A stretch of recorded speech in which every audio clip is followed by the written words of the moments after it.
السلام علیکم ورحمۃ اللہ وبرکاتہ۔ ان الحمد للہ والصلاۃ والسلام علی رسول اللہ وعلی آلہ وصحبہ ومن والہ وبعد۔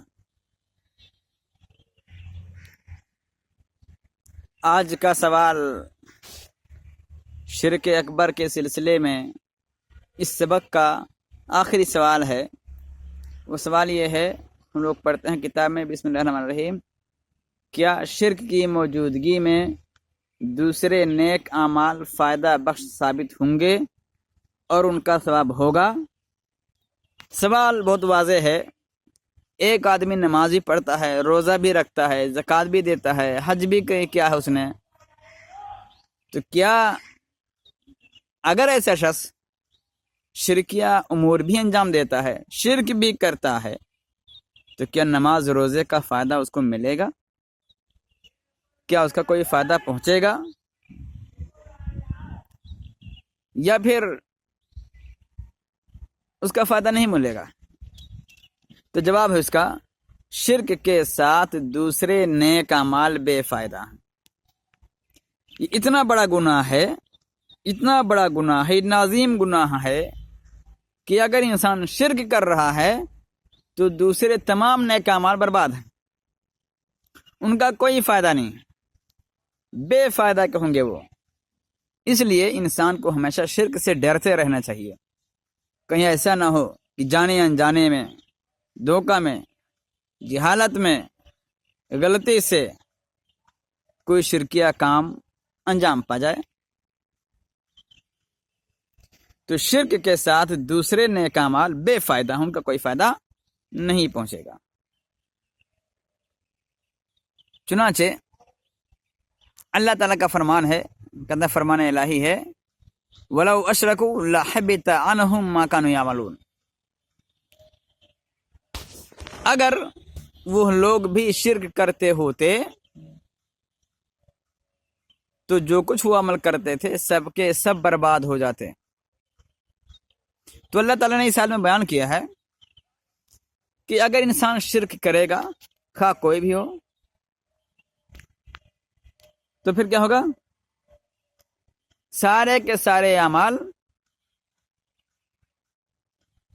برباد ہو جائیں گے۔ خود نبی کریم صلی اللہ علیہ وسلم کے بارے میں فرمایا، لَئِنْ أَشْرَكْتَ لَيَحْبَطَنَّ عَمَلُكَ وَلَتَكُونَنَّ مِنَ الْخَاسِرِينَ، کہ اے نبی اگر آپ بھی شرک کریں گے، اگر آپ بھی شرک کریں گے تو آپ کے تمام اعمال ضرور برباد ہو جائیں گے۔ حالانکہ نبی سے اس کا صدور ممکن نہیں ہے، نبی معصوم نہیں، خطا ہوتا ہے، چہ جائے کہ شرک جیسے بڑا گناہ کرے،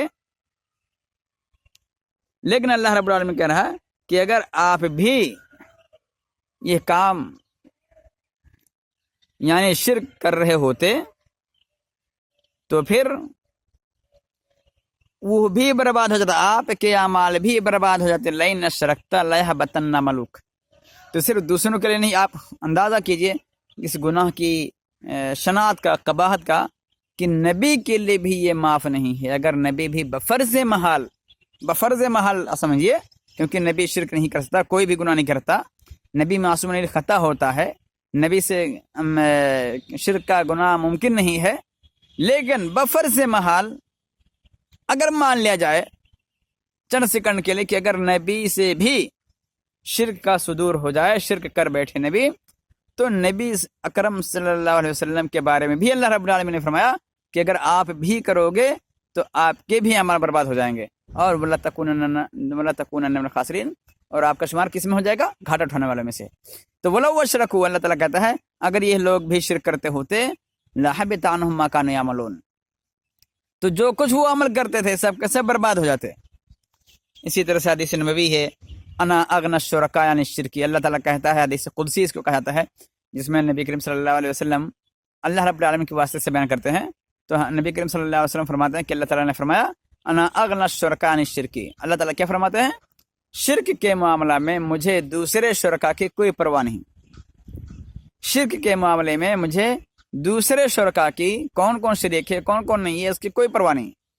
اگر کسی نے من عمل عملا، اگر کسی نے نیک عمل کیا، اشرکا من فیہ غیری، اور نیک عمل کرتے وقت میرے ساتھ کسی اور کو بھی شریک کر دیا، ترکتہ و شرکہ، تو میں اس کو اس کے شرک کو چھوڑ دیتا ہوں۔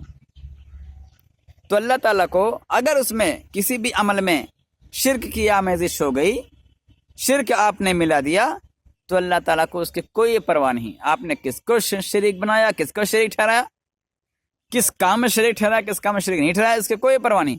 اللہ تعالیٰ کیا کرتا ہے؟ انسان کو چھوڑ دیتا ہے اور اس کے شرک کو چھوڑ دیتا ہے، اس کی کوئی پرواہ نہیں۔ تو انا اغنی الشرکاء عن الشرکی، میں شرک کے معاملہ میں دوسرے شرکا کی مجھے کوئی پرواہ نہیں۔ من عمل عملا اشرک معی فیہ غیری، اگر کسی نے نیک عمل کرتے وقت میرے ساتھ کسی اور کو بھی شریک کر دیا، ترکتہ و شرکہ، تو میں اس کو اس کے شرک کو چھوڑ دیتا ہوں، یعنی مجھے اس کی کوئی ضرورت ہی نہیں رہتی۔ اللہ تعالیٰ قاضی الحاجات ہے، اللہ تعالیٰ کائنات کا خالق و مالک رازق سب کچھ ہے، پالنا رب ہے، اللہ تعالیٰ کسی چیز کی کیا پرواہ ہے۔ تو اللہ تعالیٰ شرک کرنے والے کو، اس کے نیک عمل کو، اور جس کو اس نے شرک کیا، جس کو شریک ٹھہرایا، ان سب کو چھوڑ دیتا ہے، اس کی کوئی پرواہ نہیں ہے اللہ تعالیٰ کو۔ تو اس کے ساتھ ہی شرک اکبر کی بحث ختم ہوئی۔ اس کے آگے ہم لوگ انشاءاللہ شرک اصغر پڑھیں گے۔ آج کے دن بس اتنا ہی۔ وآخر دعوانا الحمد للہ رب العالمین، والسلام علیکم ورحمۃ اللہ وبرکاتہ۔